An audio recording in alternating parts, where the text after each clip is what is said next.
koo xam ne dañ ko jiiñ 29 milliards toog fii parce que tout simplement le président de la République du Sénégal a mis son coude sur son dossier.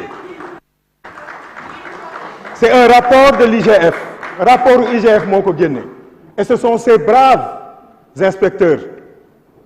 des finances qui ont sorti ce budget-là qui ont sorti ce rapport mais xanaa ñooñu duñ leen jiiñ ne quand même ils sont incompétents ba ñuy mettre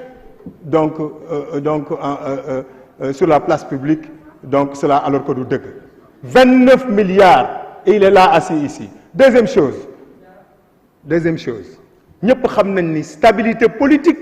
dafa baax. rapport musuma épinglé man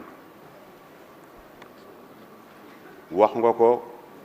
beneen député wax ko fii lu ma fi wax c'est comme si dama nekk ci serment lu ma fi wax mën nga ko vérifier yow député nga Ibrahima Diop député la Bara Gaye député la ñun ñëpp ñoo bokk génération man bu ma la jiiñee dara buñ génnee ma jox la firnde bi man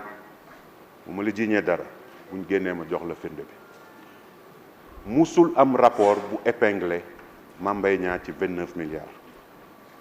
dañuy politique nag wax loo ngeen. Prodac lu am la parce que ku ñuy wax Birahim Seck bu Forum Civil bind na ci téere. xaw ma dangam liir nga ko war a liirloo. liir naa ko te xam naa ko bu baax a baax Birahim. Amadou Ba ministre des finances wax na Prodac am na moom ci boppam waxoon na ne Mame Mbaye Ndiaye am na lu ko dal ci Prodac te moo doon ministre des finances est-ce que d'accord nga ci. donc man ay fee laa joxe di ci des nag bu ñu waxee ñoom waa Yewwi ne Prodac rapport bi mu ngeeg moom tey rapport bi tudd nga ko léegi donc dafa mel ni am na génne na ko teg na ko ci loxo jël rapport bi dem na assemblée nationale nit yëkkati ne ko ne rapport baa ngi nii mais ngoonte kañ wax bi jeex na d'accord alors foofu